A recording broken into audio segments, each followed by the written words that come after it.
This is McCook's Mr. Bill. It's an honor to have you here. Old Bill Sankey, a friend of mine for 35 years. What a blessing he was, too. He called me up in the early years and said that he was having a rat problem, and he said, "You want to come down and help shoot rats?" And I said, "I'll do whatever you want."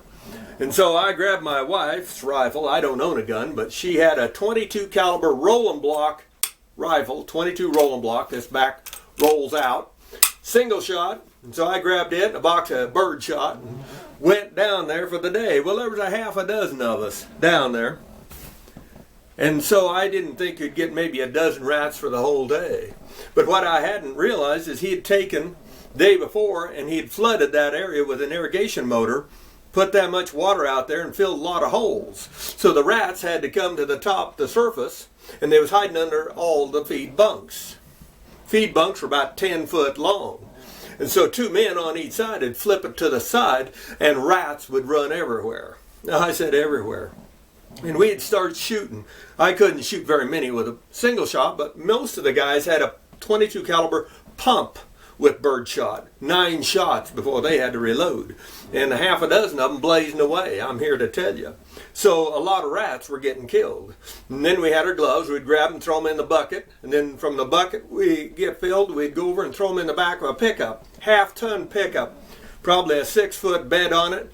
And before we got done shooting, flipping over all them bunks, that pickup was full and starting to be heaping full of dead rats. That's how many rats was on that place. It was incredible.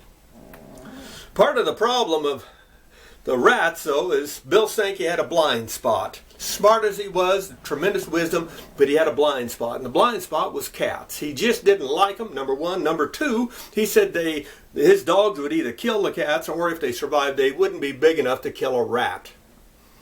And he wouldn't listen to me, because my father-in-law had hogs too, and had a dozen cats. They just didn't have a rat problem. But he wouldn't believe it. Okay. One day an old mama cat drifted in, though, and he had a soft heart for her, so he decided to let her live and stay there and start feeding her. And you feed a cat once, it's your cat forever. And then she had kittens.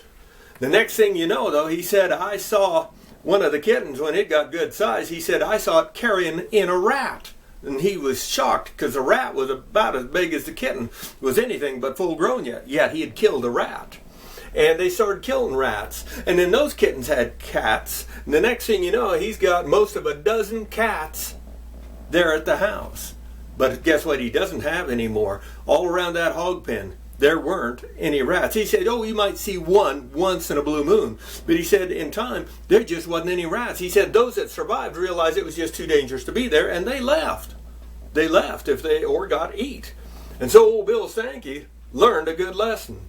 But as far as a hunt, there isn't much more exciting hunt than being able to shoot rats running every direction and everybody's shooting away. And of course we always had safety glasses on because you're using birdshot and it can ricochet easy enough. And no one is ever injured by that hunt. But those are the kind of things we did. And that was rat hunting at its finest as far as I was concerned. But of course, we didn't even need to do it if he'd have just had some cats. It's McCook's Mr. Bill. Rate this film.